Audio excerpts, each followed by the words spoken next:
မှတ်ရဲ့အရေးနဲ့အမျက်တန်ဖိုးတီလို့ဆိုပါလေလူတို့များကလူတယောက်ချမ်းသာလာတာဒီလိုကြိုးစားလို့ပဲလို့တွေ့ကြတယ်ဒါကိုမှားတယ်လို့တော့မဆိုနိုင်ပါဘူးဒါပေမဲ့1840ပတ်ဝန်းကျင်လန်ဒန်မြို့ရဲ့စက်ရုံတရုံကိုစေကူးတွေမှာခဏရောက်ကြည့်ကြတာမိနစ်90မြတ်တဲ့အနားယူခွင့်နဲ့ဒီနေ့14နိုင်လို့ရတဲ့အသက်ရှင်နေရကလေးတွေတောင်စက်ရုံတွေမှာလက်တွေ့အလုပ်လုပ်နေရတဲ့ခေတ်ပေါ့အဲ့ဒီကဘာကြီးတွေမှာအလုပ်သမားတွေရဲ့ပင်မနှဲ့တဲ့မျက်နှာကိုကြည့်ပြီးဂျာမန်အတွေ့အကြုံပညာရှင်ကားမကမေကွန်တစ်ခုအမှထုတ်ခဲ့တယ်ဒီလူတွေဒီလောက်ပင်မနေတယ်ဘာလို့ဆင်းရဲနေတော့အလုပ်ရှင်ကတော့ဘာလို့ချမ်းသာနေတာလဲအဲ့လိုမေကွန်ထုတ်ခဲ့တယ်ဒါကဆောက်တဲ့ theory မဟုတ်ဘူးလူတယောက်ရဲ့မျက်စိတွေမှာတကယ်မြင်နေရတဲ့မတရားမှုကိုနားလည်ဖို့ကြိုးစားခဲ့တဲ့လမ်းစာဒီမိုကရဲ့အဖြေကိုသူကပြန်ဖြေတယ်အလုပ်သမားရဲ့လိုအားကနေရတဲ့ဒီယူဆကိုပဲအမျက်တန်ဖို့လို့ခေါ်တယ်ကဲဥပမာတစ်ခုနဲ့ကျွန်တော်ကြည့်အောင်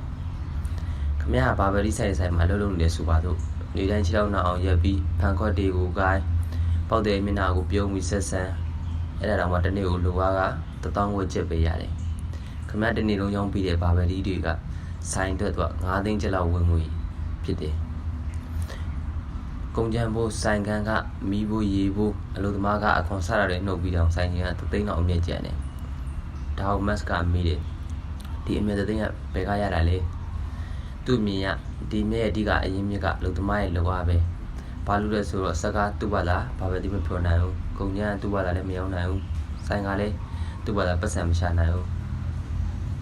အလုပ်သမားကပဲဒီအားလုံးမှာတက်သွင်းပြီးတာဒါကြောင့်မတ်ကပြောခဲ့တယ်ခမည်းဖန်တီးရတဲ့တန်ဖိုးတွေကလာစားအဖြစ်ပြန်ရတာနေပြီးကျန်တဲ့တန်ဖိုးကိုအရင်ရှင်ကအမျက်ယူသွားတယ်အဲ့ဒါကိုအမျက်တန်ဖိုးလို့ခေါ်တယ်ဒါပေမဲ့ဒီနေရာမေးတဲ့တခုရှိလာတယ်ဒါဆိုတတိကမှားတာလားအပြေကအဲ့ဒီလောက်မရွှေ့ရှင်းပါဘူးနေကစီဝိုင်းပြရှင်အများစုကတော့ဆန်ရှင်းဟာပတ်စံရင်းနှီးထားတယ်သူကအရှုံးမြတ်ကိုလက်ခံနိုင်တယ်ဝန်ထမ်းကိုပလာသာပုံမှန်ပေးရတယ်အခေါ်ဆောင်ရတယ်လုံအမ်းမအောင်မြင်သူပဲအရင်ဆုံးရှုံးရတယ်ဆိုင်ကန်းကဘယ်လိုပေးမယ်လူသမားကဘယ်လိုပေးမယ်စားတဲ့အန်ဒီရတွေထဲမှာသူကရင်းနဲ့စုတဲ့တစ်ခုရတာလေလို့ရှင်းပြတယ်